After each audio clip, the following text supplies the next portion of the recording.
எல்லோருக்கும் வணக்கம். இப்போ நம்ம எதை பற்றி ஆன்மீகத்தில் பார்க்க போகிறோம் அப்படின்னா, நம்ம வீட்டில் செய்வினை கோளாறு இருக்குது அப்படிங்கிறத எப்படி தெரிஞ்சுக்கிறலாம்னா, உங்களுக்கு ஒரு அறிகுறி சொல்கிறேன். இந்த அறிகுறிகள் உங்கள் வீட்டில் இருக்குது அப்படின்னா உடனே அந்த செய்வினை கோளாறுகளுக்கு ஆனால் வழிகளை கொண்டாந்து உங்கள் தெய்வம் வந்து உங்களுக்கு இந்த கண்ணிட்ட காட்டும். இந்த அறிகுறி உங்கள் வீட்டில் இருக்குது அப்படின்னா நம் வீட்டுக்கு வினை இருக்குது அப்படிங்கிறதுக்கான அறிகுறி தான்.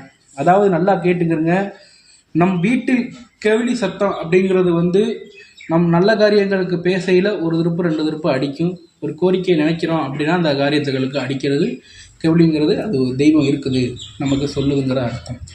அதே கெவிலி ஓயாமல் அடிக்குது, அடிக்கடி சொல்லிக்கிட்டே இருக்குன்னா அந்த கெவிலியோட சத்தம் உங்கள் வீட்டுக்கு ஏதோ ஒன்று பண்ணுறாங்க அப்படிங்கிறதுக்கான அறிகுறி தான் அந்த கெவிலி கூவி கூவி அடிக்கும்.